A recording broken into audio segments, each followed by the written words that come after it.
And the good thing is I know how to live with them now. I really know how to live with them, how, gotta talk and everyday life.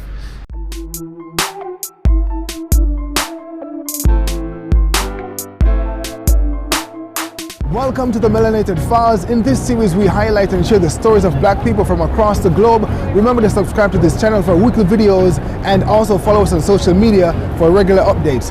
Let's get into the interview. My name is Rida Haisam Isaac and I'm from Accra, Ghana. I think I'm on my 10th years now. Yeah, I'm gonna be 10 years in September living in Japan. Well, I mean, it's most like I moved with my parents when I was like 15. My dad had to move here for work and stuff, and then I was very young with the other brothers, so we all moved together here. I'm a Brazilian Jiu-Jitsu martial artist, and I started training when I was 17. Yeah, it's Brazilian Jiu-Jitsu. It's more like, how do I say it? It's a martial arts, but doesn't involve punching or kicking. It's more like trying to take your opponent down, grappling. Like getting the submissions, choking each other out, and doing this all day. No, I wasn't interested when I came to Japan. I didn't know about the sport, but I think my boss at that time, not my boss, my dad's boss was into the martial arts. So we had this barbecue one time, and he was like, "Yo, why don't you give this sport a try? You're pretty tall, have long legs, long arms. It's a very good advantage for you. If you try, you're gonna be really good at it." So at that time I was like, I'm not sure about it, and I was waiting to get into high school and stuff like that. So I was like, okay, I'll just give it a try, while I'm waiting. So I went into it. After a couple of months, I found myself training, and I fell in love with it somehow. And 8 years later, I'm still in it, and I'm a black belt now. Yeah, well, I recently just got my black belt, which is like the highest level in Brazilian Jiu-Jitsu right now. But I came a very long way, starting as a white belt, blue belt, purple, and brown, and then finally black. In the nation, like in Japan, I won like multiple championships, like the All Japan Championships, and international levels too. Like I've even traveled to Africa for some tournaments, representing Africa, winning it all. Getting to go to like European countries, to the States, a lot of places, and then I think by the major ones I've won so far is I think the Abu Dhabi World Pro, and also the All Japan Championship, I'll say, and African trials. And I remember I was a brown belt at that time, so I had to fight the black belts back in Africa. That was in Angola, and then me being able to beat guys who are like higher than my level at that time was like one of the big achievements for me. Trying to figure out your own style, like there's a lot of moves in Brazilian Jiu-Jitsu, okay, but you have to learn all, and then you have to figuring out what works for your body type the best and all that stuff. And I think I understand myself more doing Brazilian Jiu-Jitsu, and also it humbles you a lot, because this winning is not guaranteed, so you have to really work hard for it. And then when you get a little cocky in this sport, you get humble real quick, So I gotta stay humble, keep working, and hopefully keep winning too. I think this is gonna be my biggest challenge, getting my black belt, because I'm gonna be traveling to the UAE, Abu Dhabi, and the World Pro is going on, I think this month on the 25th.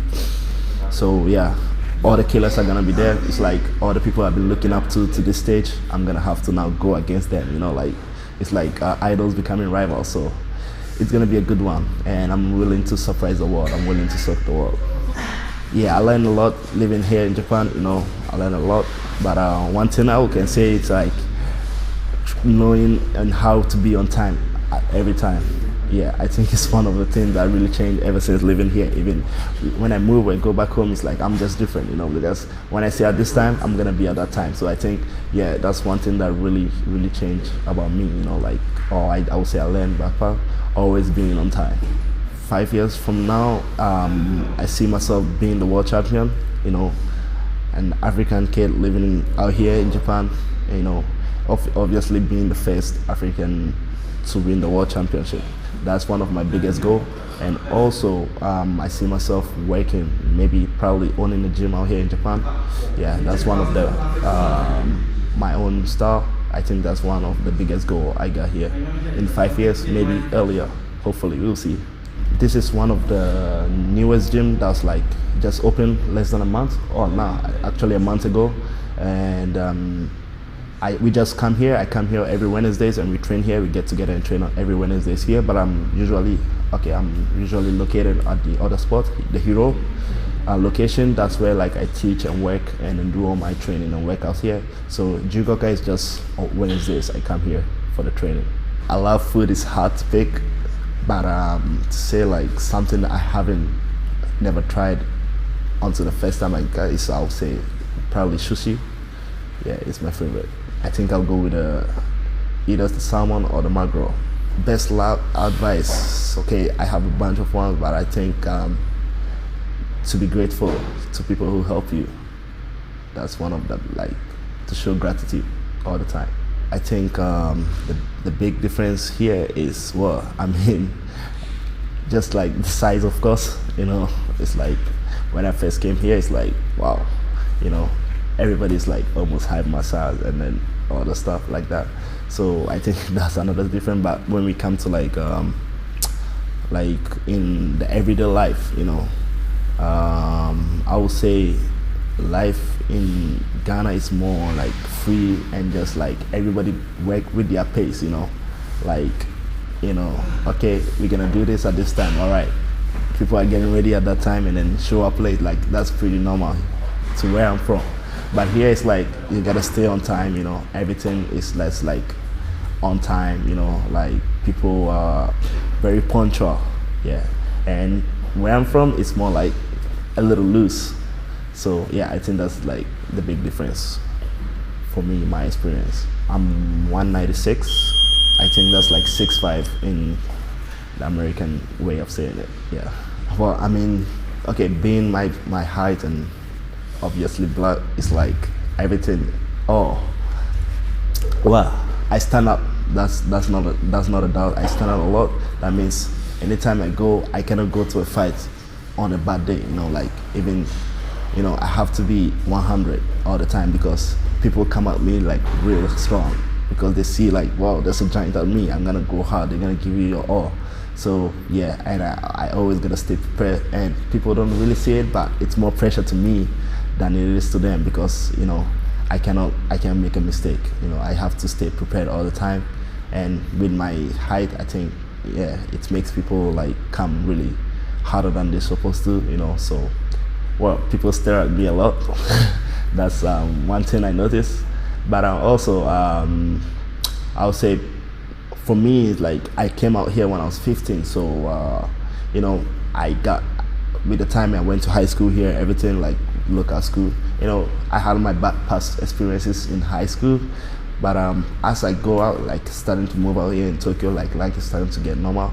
And the good thing is I know how to live with them now. You know, I really know how to live with them, how, you know, gotta talk and everyday life, and also, and then I know how to live amongst foreigners too. So yeah, life experience out here is like right now is so far so good, and I'm more Japanese than I look. So yeah, I would say, yeah, it's much easier than, yeah. Okay, the funniest thing is like people don't expect me to speak Japanese or whatever, right?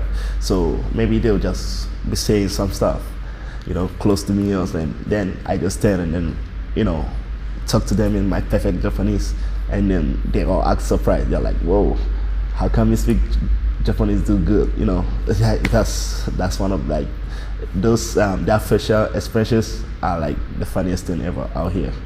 All right, they don't say like really bad stuff, but most of the time, like, oh my God, he's so tall. You know, like how tall? I wonder how tall he is. Like, oh, he's definitely playing basketball or some stuff like that. So mostly I just stand back. I'm like, oh, I'm 196 centimeters. Or I'm saying, oh, I don't play basketball. I'm a fighter. Then when I reply them, they act surprised all of a sudden because they wasn't expecting me to speak that good Japanese. You know. So yeah, I find it funny somehow. Yeah.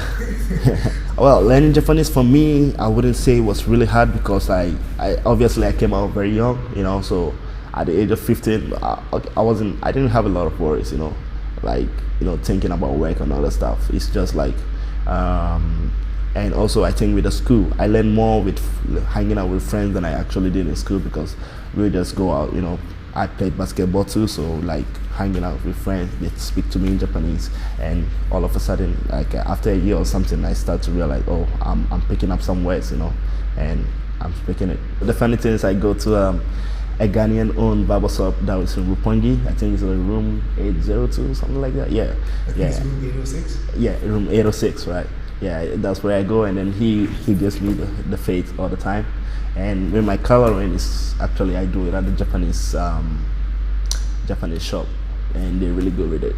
Nope, I didn't find a barber shop. My dad used to cut my hair, and it wasn't so nice, so I just grew a big afro. I remember, yeah, my hair getting really big afro.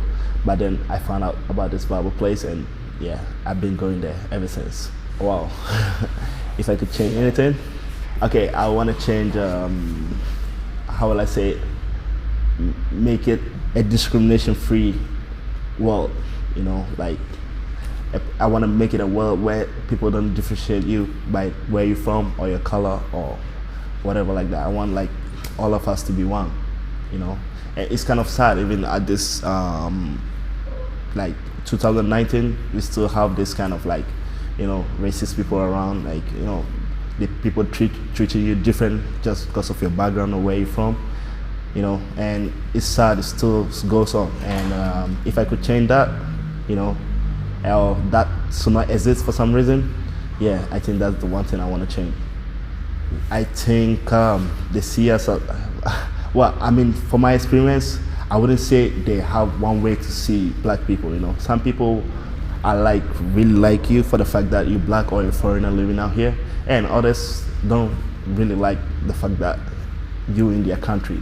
And I think most percentage of the people don't really care, as long as you do what you're supposed to do out here. They don't really care where you're from or what color you are. Yeah, so that's like one of the three things I noticed growing up out here.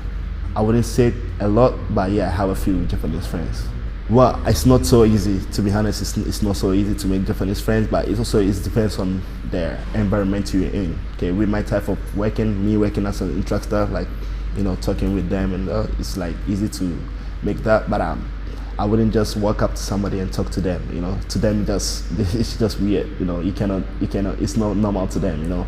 Like say, hey, how are you doing? Like to spark a conversation with somebody you don't know.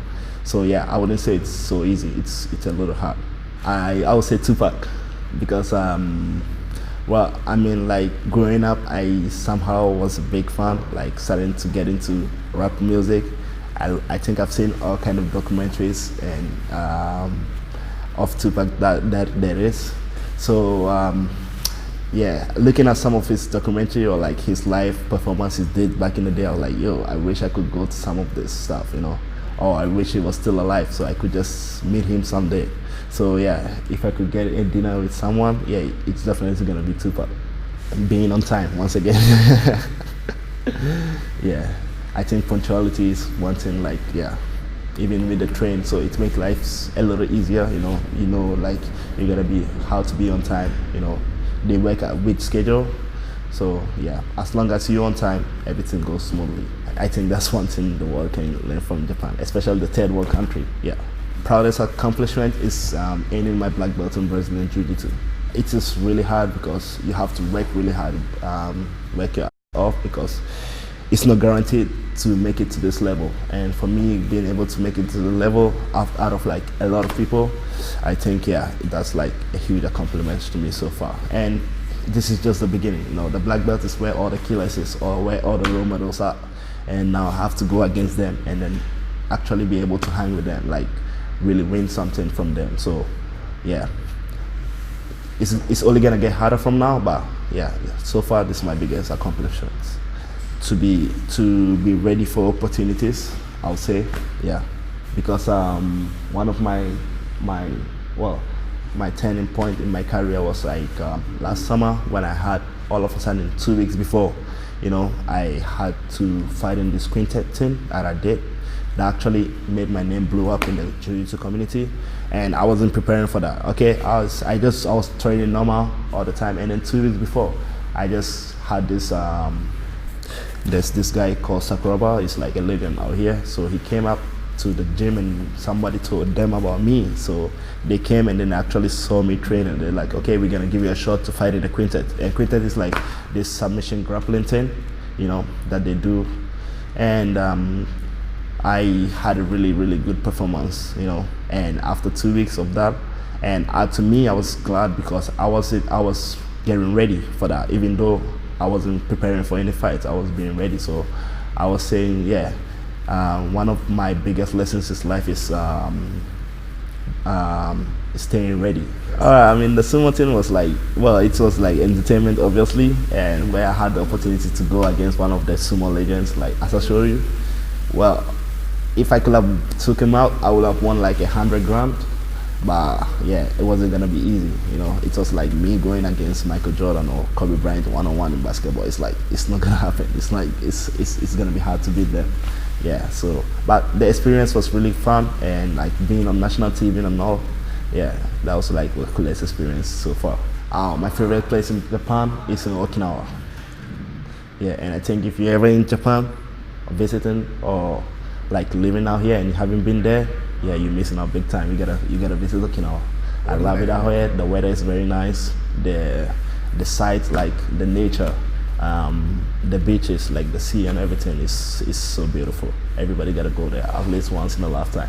I think everybody thinking Japanese are like so polite, you know, until you get into the rush hour trains and then you see like, oh, they are not so polite up to all. So yeah, I think that's it kind of surprises people by the way they act at certain times, or you know, during those rush hour times. So yeah, I would say maybe getting my first JC as like when I first started training soccer back home, and then getting my first JC, like, and I remember it was a Japanese JC with a Nakata name behind it. Yeah, that was one of my coolest memories. Well, I think dating in Japan is actually really cheap, because it's like, you know, you can find really good spots and not pay too much to have a good time. So yeah, dating compared to other places I've been, I think it's really cheap out here. With my past experiences, it depends on where you go, I think, you know, because some of them have zero interest as you as a black person, and depending on where you are or where you are, some are like really interested in you. So I think it depends on the girl. I can like change the situation with my instinct. Yeah, I have a really good instinct, you know, even when I'm fighting and stuff, you know. I would do stuff that even surprised myself, you know. I'm like, yo, how did you do that? You know, kind of like those kind of instinct. I think I wouldn't call it a superpower, but I think I have really good instinct with that. Yeah, coming to Japan, I think learning a little bit about the culture, and then one of two things, you know, Japanese way to say, you know, greetings or something like that. All right, because I would say sometimes, okay, or most of the time, these people are like happy, or they like you, or they make more. It's easier to connect if you can speak a little bit of their language, you know. They feel like you respect their culture, so they're gonna return the favor somehow, all right? But and then the other way, if it's not like that, you know, it is what it is. But yeah, so I say learn a little bit about the culture and a little bit of the language if you can. You can find me on my Instagram, HaisamCDBJJ, and I think on Facebook, Rida Haisam, yeah. Thank you so much for watching. If you would like to share your story or have us visit your region, send us a message on any of our social media platforms or via our website.